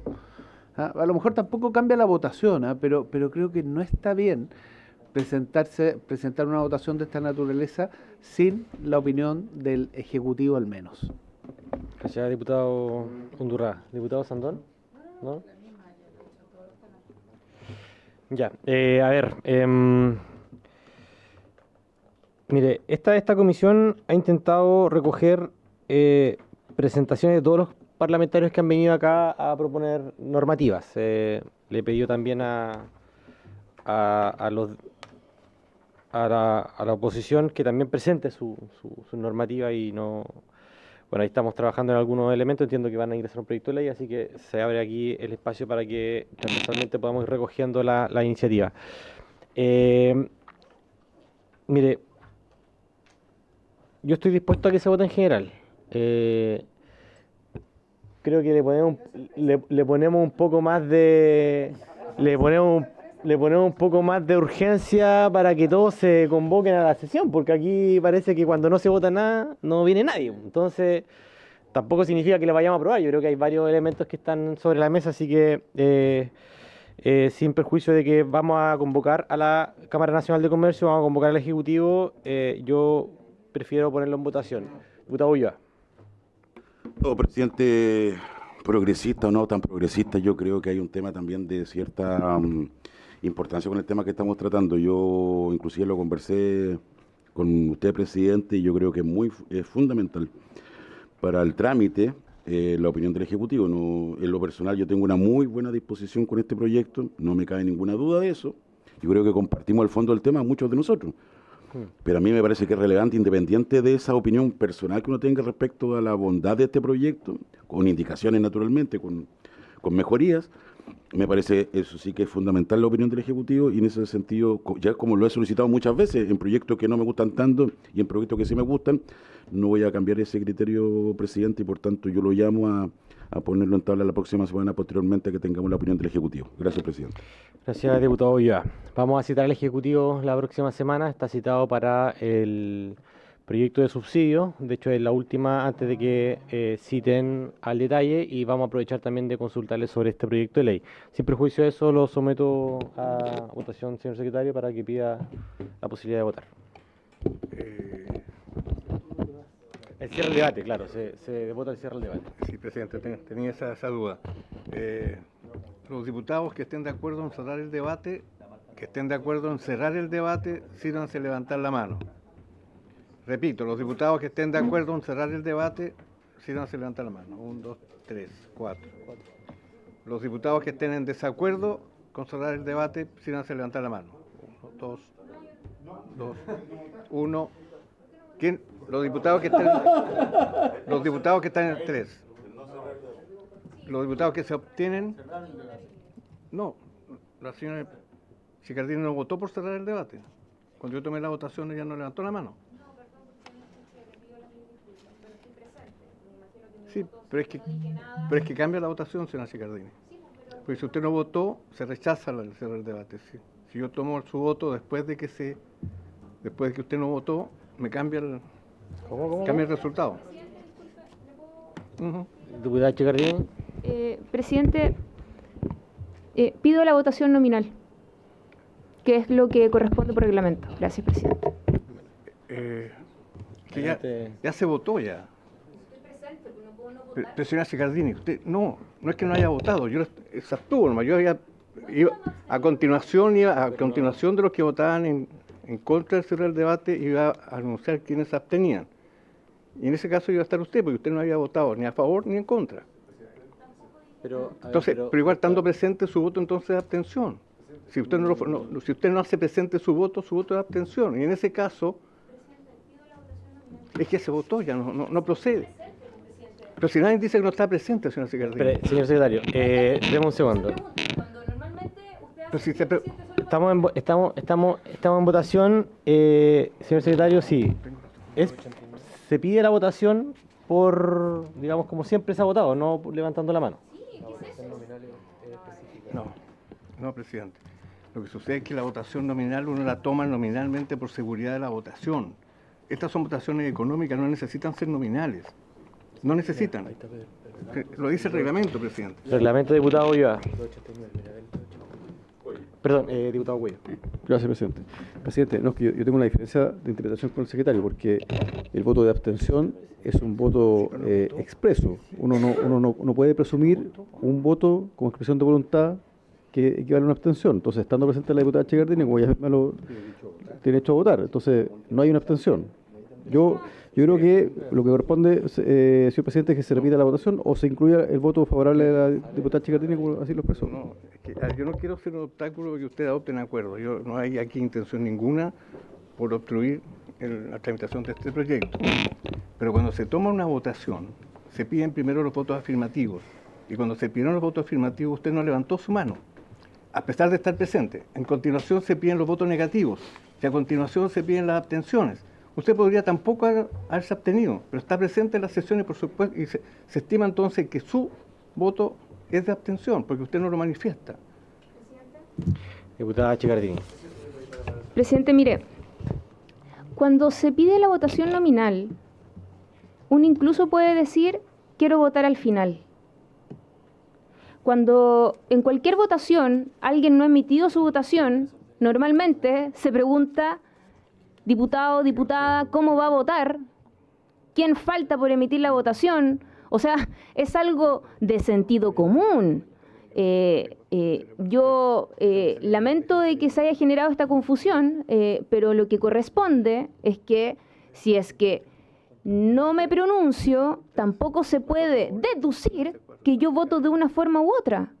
Entonces, en este caso, lo que debería suceder, si hicieron votación a mano alzada, es pedir cómo vota la diputada Chicardini. Es lo más simple. O de lo contrario, podría entonces solicitar la formalidad, como dice el reglamento, que se vote nominalmente y pedir cada uno su votación como corresponde. Gracias, diputada Chicardini. Sí, yo también apelo a la buena fe de la interpretación del reglamento. Antes de darle la palabra al señor secretario, le doy la palabra al diputado Undurraga. Presidente, primero sobre la discusión en sí mismo, la verdad que yo confío en el criterio que tenga el secretario en esta materia, no conozco para nada lo que dice el reglamento, pero confío en el criterio que él menciona. Pero el tema de fondo... Estamos en votación... Sí, pero el tema de fondo, estábamos citados para no votar. Se pide votar sin la opinión del Ejecutivo, sin la opinión de algunos empleadores. Hay un lío ahora respecto a la votación. Está manchando el proyecto esto. Entonces, gracias, diputado. Mi sugerencia, presidente, sí, perfecto, diputado es que retire la votación. Sí, no. Señor secretario, por favor, puede manifestar la buena fe del reglamento, estando la diputada acá presente, por favor. A ver, reiterando que no hay ánimo del secretario de interferir en la discusión de este proyecto. Yo repito lo que tantas veces he repetido.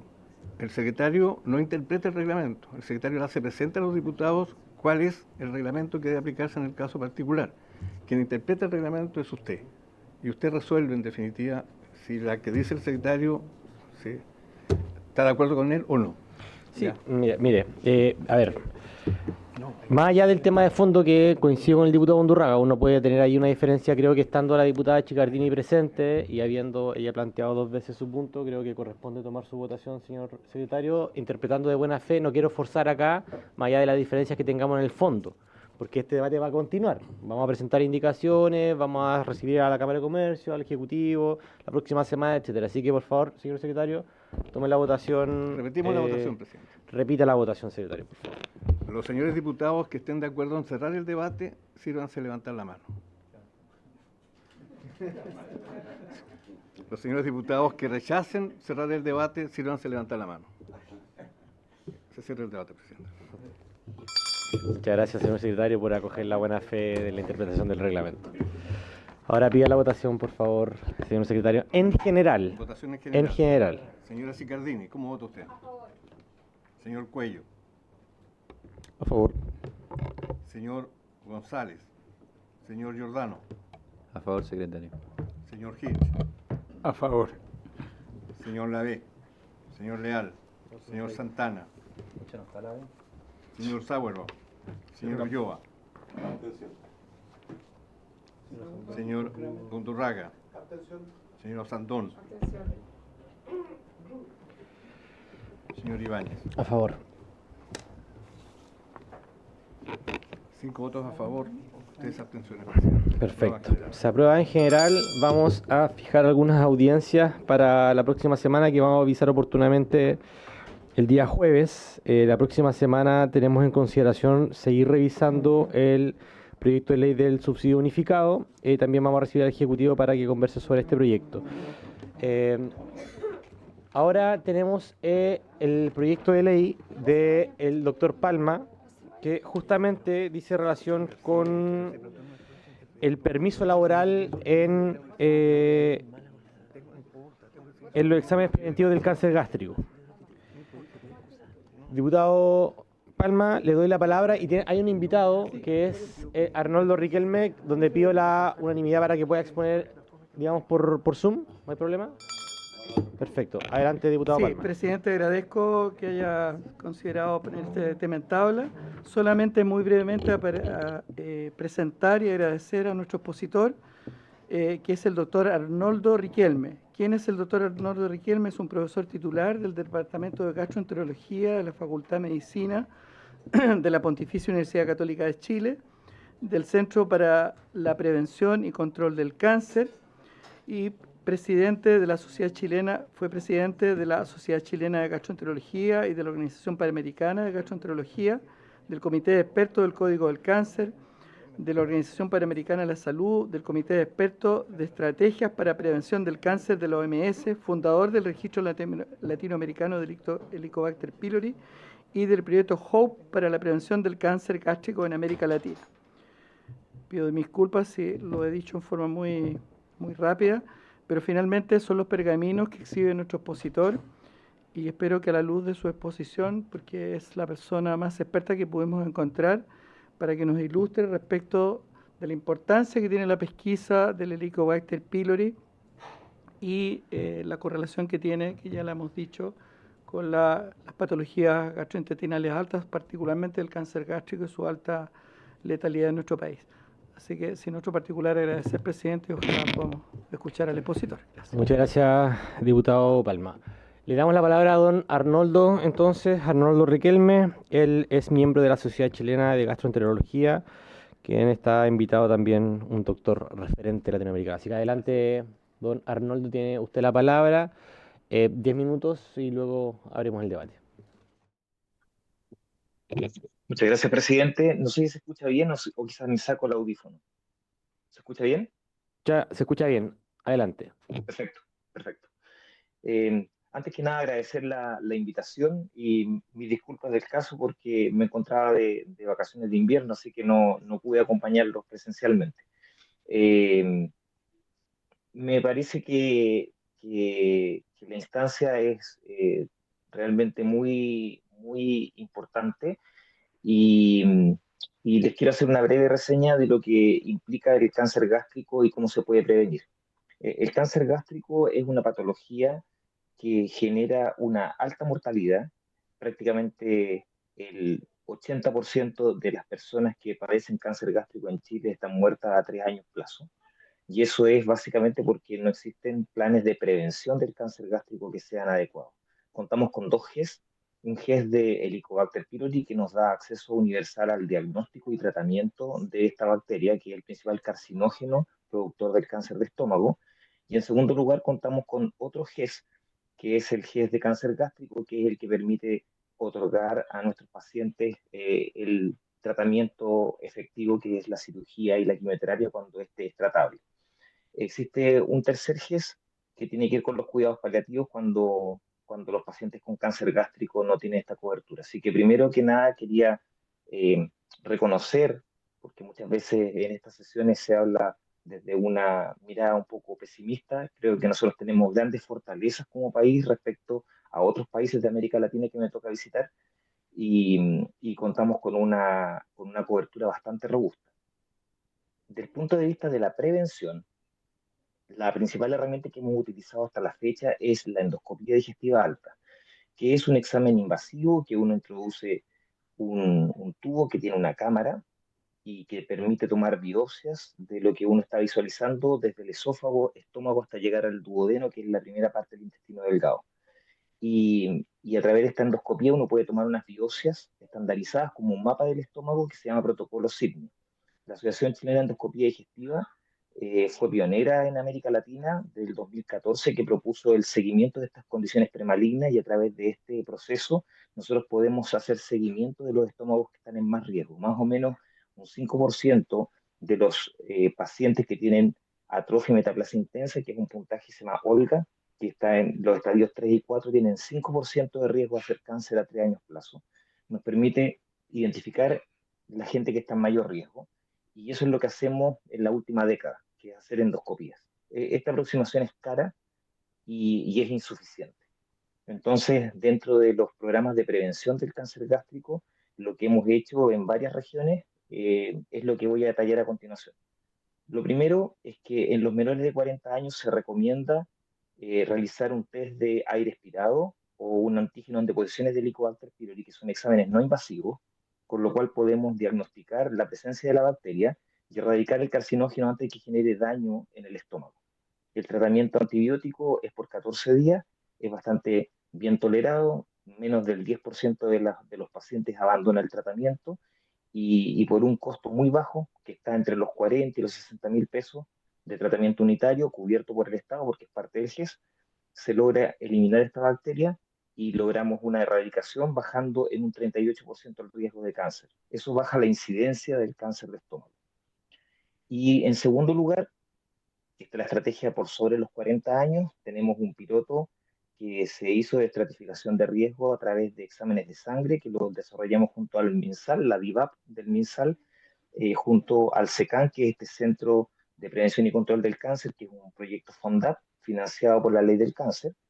Y ese proyecto ya llegó a su cierre.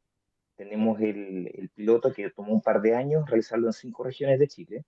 Y lo que encontramos es que a través de un examen de sangre más unos ciertos variables que es la edad, el sexo y si es o no hipertenso el paciente, uno puede aplicar una calculadora que se aplica en menos de un minuto y a través de este algoritmo de manejo uno puede detectar 4/5 de los pacientes que están en riesgo de cáncer gástrico y el 100% de los cánceres. Y esto ahorraría como un 40% de necesidad de endoscopías, lo cual es no solamente es una capacidad importante para poder reducir la lista de espera de endoscopía, sino también para priorizar el acceso a un recurso escaso que es la endoscopía digestiva alta. Y lo que estamos prontamente a desarrollar, ¿no es cierto?, es el seguimiento de estos pacientes.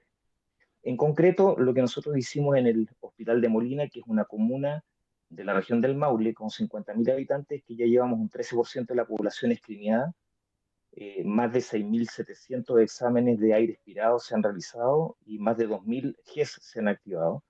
Y la prevalencia de la bacteria, que era 49%, va en 34%, lo cual es mucho más rápido de lo que nosotros esperamos. En solo 3 años hemos logrado una reducción importante de este carcinógeno, y la experiencia que existe en otros lugares, como en las Islas Marshall en Taiwán, es que la incidencia debería bajar dramáticamente. Nosotros en Molina, ¿por qué escogimos Molina? Porque tiene 45 por cada 100.000 habitantes, es la incidencia más alta del país, y comparado, por ejemplo, con Santiago, que tiene 13 por cada 100.000 habitantes. Y esa es la razón de por qué estamos trabajando en ese lugar desde ese tiempo. Y respecto a los exámenes de sangre, ya llevamos más de 1.000 exámenes de sangre, y esta estrategia, además de ser muy efectiva, nos permitió a través de un programa de endoscopía, a través de donaciones, eliminar la lista de espera. No tenemos lista de espera en Molina, no hay lista de espera de endoscopía.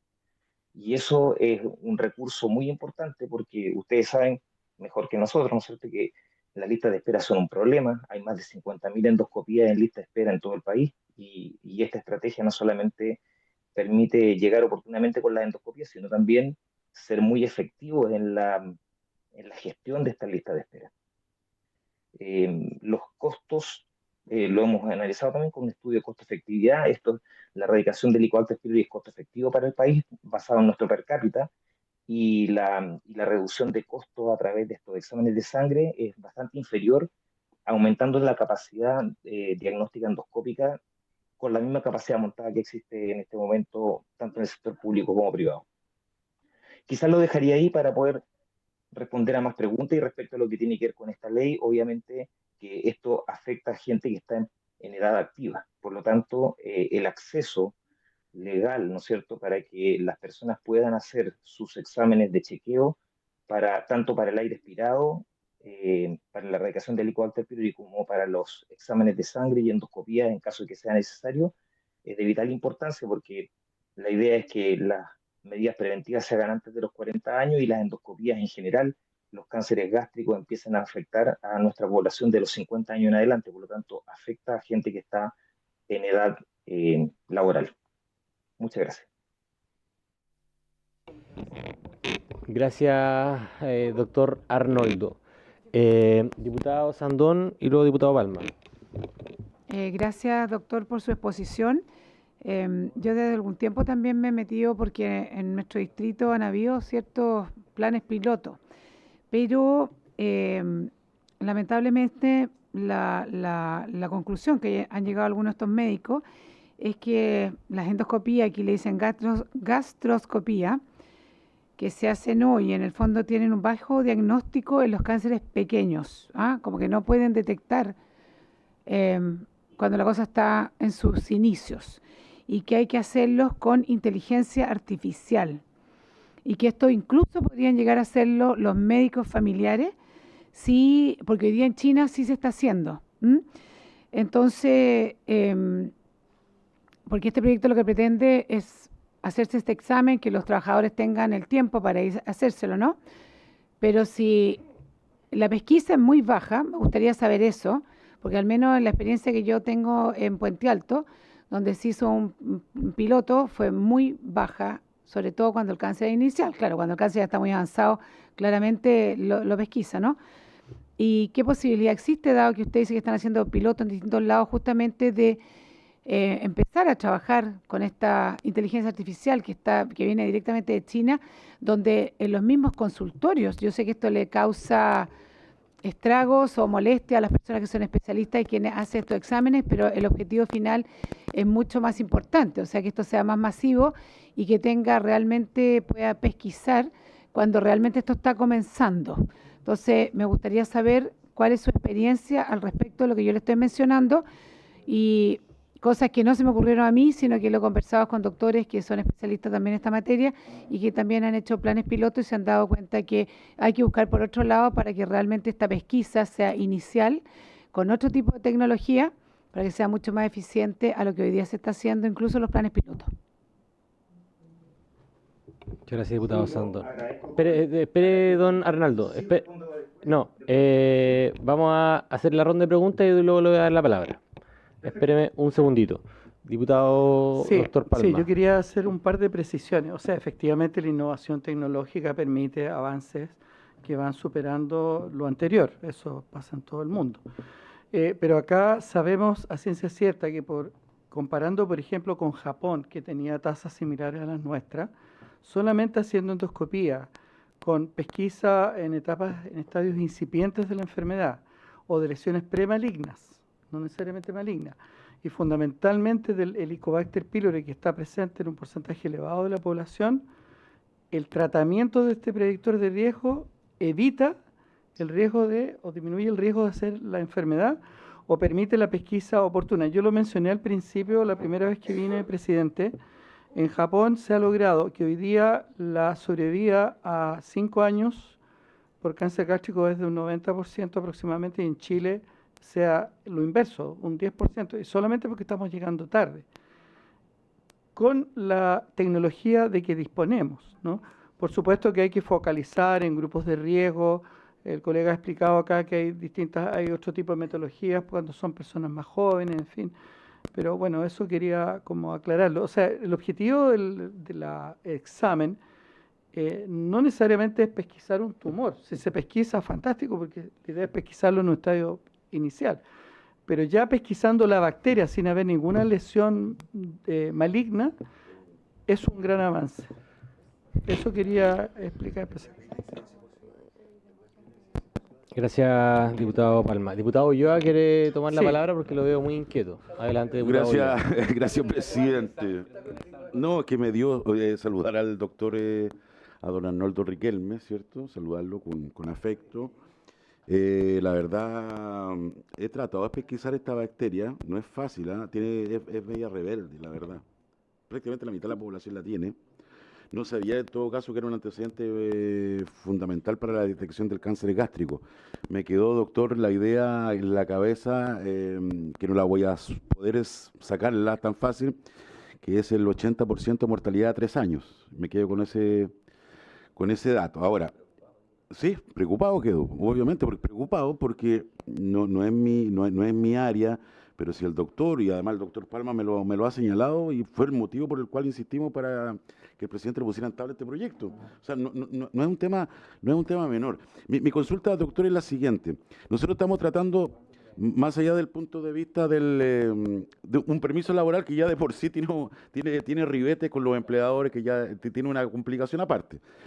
Respecto al tema de salud, doctor, lo que vamos a pedir es un permiso para qué, según su criterio, ¿ah?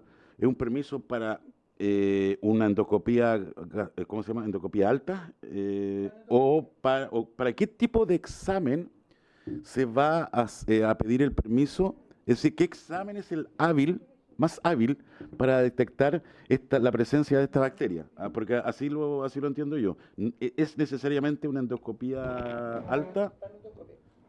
Una panendoscopía. Lo que pasa es que el doctor nos acaba también de señalar que de acuerdo a criterios de edad hay indicadores, ¿cierto?, que predicen, o predictivos, ¿cierto?, de acuerdo antes de los 40, después de los 40, que también servirían o sirven para detectar lo mismo, para mejorar, porque la endoscopía no es un tema barato, ¿cierto? No es un tema, un tema de fácil, de uso fácil. Entonces, mi consulta es esa. ¿Por qué vía nos vamos? ¿O es un permiso para la endoscopía alta? Perdón si me equivoco con los términos médicos, o para otro tipo de examen que también nos lleve a esa conclusión o detección. Y si tiene los datos que nos pueda compartir, doctor, respecto a la incidencia, porque usted habló de Molina y de Santiago como diferencias abismales ¿cierto? Si usted la puede compartir, algún estudio que usted pueda tener respecto a la incidencia por comunas, a lo mejor se la tiene. Eso, presidente, gracias. Muchas gracias, diputado Ulloa.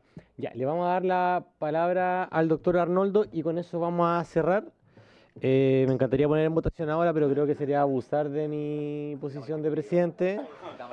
Pero creo que esto es fundamental y creo que tiene que avanzar rápidamente, así que esperemos que la próxima semana podamos avanzar en ese sentido, diputado Palma, así que lo invitamos para que siga en esta comisión la próxima semana. Ya, doctor Arnoldo tiene la palabra para finiquitar esta sesión. Muy bien. Agradezco la pregunta de la diputada Sandón respecto a inteligencia artificial. Nosotros utilizamos en Molina inteligencia artificial. A mi conocimiento, nosotros tenemos solamente una máquina validada, que es la máquina que es producida por Fujifilm, que es una máquina japonesa. No hay experiencia en otras marcas como Olympus o como iScan, que es la que usamos por Pentax. Esas son las marcas más conocidas. Sin duda que puede haber alguna marca de origen chino, porque hay muchas en el mercado, pero no tenemos, por lo menos yo no tengo ningún conocimiento que yo sepa, y tampoco de otros colegas. Yo trabajo con gente de Singapur, de Taiwán, de China, Japón, Corea, y no tengo conocimiento de otras máquinas que hagan este efecto a través de inteligencia artificial que no sea la máquina que nosotros tenemos en Molina. Es el único que está disponible y es en un hospital público. Es un apoyo. No hemos podido captar a través de la inteligencia artificial lesiones que no hayan sido detectadas por nuestros ojos, pero nosotros somos un equipo de endoscopistas expertos. Así que probablemente tiene que ver más que con la técnica, con el expertise del endoscopista. Esa es mi visión. Puedo estar equivocado, por supuesto, porque habría que hablar con los colegas que le transmiten a usted la información, pero eso es lo que yo manejo. Ahora, la endoscopía no es la solución ni en el planeta ni para Chile. Eh, Solo un ejemplo, los que tienen mayor cobertura ni siquiera es Japón, es Corea, que tiene un 65% de cobertura de su población sobre 40 años. Y ellos se gastan el 60% de los costos que cuesta la medicina preventiva de todos los cánceres de todo el país en endoscopías digestivas altas. Yo creo que no es sostenible para el país, con el per cápita que tenemos, llevar una solución a la japonesa o a la coreana, porque es un costo insalvable. Estamos hablando de millones de endoscopías. Hace poco estuve en un meeting en Corea y los japoneses mostraban los resultados de las últimas 15 millones de endoscopías. Nosotros hacemos 250.000 endoscopías al año, de las cuales 140.000 son del sector privado y 110.000 son del sector público. Acabo de pedir un levantamiento de la superintendencia y está alrededor de 135.000 en este momento. Parece que aumentó un poco después de la pandemia la capacidad endoscópica, pero en ningún caso la capacidad endoscópica del país va a lograr ese nivel de cobertura para 20 millones de habitantes. Así que yo creo que lo que deberíamos hacer es una estrategia combinada. No va en contra de usar IA, no va en contra de usar o de capacitar a distintos médicos de distintas capacidades endoscópicas, algunos cirujanos, otros son gastroenterólogos, otros pueden ser médicos internistas o familiares. Yo no tengo inconveniente con eso, pero tiene que estar regulado. La endoscopía es un examen traumático y que puede ser inseguro si es que está hecho por manos no entrenadas. Así que tiene que haber algún tipo de normativa al respecto, para lo cual la Sociedad Chilena de Gastroenterología y la Asociación Chilena de Endoscopía Digestiva estamos gustosos y abiertos a formar gente si es que se establecen ciertos cánones o estándares. Así que no es una cosa de que sea incómoda o no incómoda. Y en segundo lugar, ¿cuáles son los objetivos? Son diferentes. Cuando uno hace testeo de uso de exámenes no invasivos, como el aire expirado, el antígeno de posición o el examen de sangre, lo que está apuntando es a bajar la incidencia, porque al detectar la bacteria como un carcinógeno tipo 1, uno al erradicarla baja la incidencia del cáncer de estómago. Cuando uno hace endoscopía, eso es prevención secundaria, que quiere decir que no vamos a bajar la incidencia del cáncer, lo que vamos a hacer es detectar un porcentaje de cánceres en estadio inicial, que se llaman cánceres incipientes, que se pueden resecar vía endoscópica, que es lo que hacen en Japón y Corea, y eso aumenta la capacidad diagnóstica de lesiones que pueden ser tratadas por endoscopía, que no requieren ni una cirugía, ni tampoco una quimioterapia. Esa es la experiencia que tenemos nosotros en una cohorte que se llama cohorte ECOS. Yo con gusto puedo facilitarles la información, y en Chile nosotros tenemos esa experiencia. Desarrollamos una cohorte que tiene un seguimiento desde el año 2015, agosto del 2015 a la fecha. Hemos detectado 7 cánceres y no tenemos muertos. Así que esa experiencia existe en Chile, está publicada en GAT, que es la mejor revista a nivel mundial de gastroenterología, de nuestra especialidad, y es un ejemplo para América Latina y el mundo de que esto se puede hacer fuera de Japón y fuera de Corea. Respecto a lo que decía el diputado Palma, respecto a la endoscopía universal, yo comparto su diagnóstico. O sea, lo que él contó es totalmente correcto. O sea, la experiencia de Japón, que fue la líder en esta instancia, demuestra de que si uno detecta cánceres incipientes, baja la mortalidad, por lo tanto aumenta la sobrevida, y el tratamiento endoscópico es la regla en Japón y en Corea. La experiencia está aumentando en Chile. Yo no sería tan pesimista. Yo creo que muchos hospitales públicos y privados están haciendo resecciones que se llaman mucosectomía endoscópica o ISD, por la sigla en inglés, y la experiencia que hemos tenido es fabulosa. Muchas de esas experiencias vienen acumuladas de aprendizaje por gente que vino a Japón, primero que nada al Hospital San Borja de Terán, y después de eso muchos colegas se han formado con ellos, así que funciona fantástico. Y finalmente, para lo que decía el diputado Ulloa, el permiso sería para varios exámenes, porque incluso quizás ni siquiera solo los permisos, también la posibilidad de poder ir a ciertos lugares. Nosotros, por ejemplo, en Molina estamos viendo la posibilidad de acceder a a las empresas, por ejemplo, de packing o a las viñas que acumulan gran cantidad de gente joven en la cual uno puede llegar teniendo el permiso, instala la máquina, la calibra en 45 minutos y hace los testeos de toda la población laboral. Eh, Creo que eso podría ser mucho más costo efectivo porque además uno llega a una población que es poco asidua a ir porque no se enferma mucho. Entonces, como no tienen mucha morbilidad, no acuden a los SFAM, no acuden a los hospitales porque en general son gente sana y tenerles permisos para poder ir a buscarlos a los lugares de trabajo sería algo muy útil para nosotros. Entiendo que no vamos con esa estrategia no vamos a capturar a toda la población, pero vamos a capturar una gran cantidad de gente, y si eso pudiera ser parte de la medicina preventiva, de que nosotros podamos ir a los sitios de trabajo, no solo que las personas tengan el permiso para venir a vernos, es fundamental. El examen de aire expirado solo requiere 3 horas de ayuno. Entonces uno puede llegar, instalar la máquina, pedirle que no coman nada, ni tomen café o coman galletas entre medio de su horario laboral, entendiendo que a cierta hora se les va a hacer el testeo y se hace el testeo masivo. Eso lo hemos hecho con cierta frecuencia. Nosotros hacemos operativos en la plaza de Molina, hacemos 300 testeos en un día sábado en la mañana, por ejemplo. Así que es algo que se puede hacer bastante rápido y eficiente. La incidencia por región me preguntaban también. Tenemos mapeado las incidencias por comuna y por región. Las regiones que tienen más cáncer gástrico, más incidencia de cáncer gástrico son Araucanía, Los Lagos, Maule. Después viene Biobío y después ya nos acercamos a O'Higgins, ¿no es cierto?, región metropolitana. Después el norte tiene incidencias por debajo de 10 por cada 100.000 habitantes. Así que uno puede hacer, lo que recomienda la OMS es que cualquier país que tenga una incidencia por sobre 10 por cada 100.000 habitantes debería tener políticas públicas para prevención del cáncer de estómago, y es lo que estamos empujando desde la Sociedad Chilena de Gastroenterología.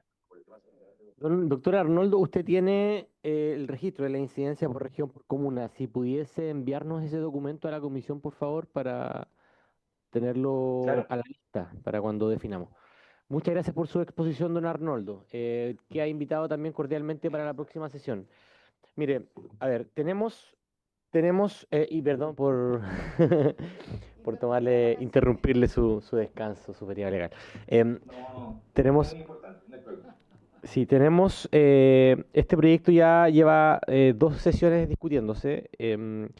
Esperemos que se hagan las invitaciones respectivas para la próxima semana. La presidenta del Colegio Médico, secretario, si podemos invitarla, a la presidenta del Colegio Médico.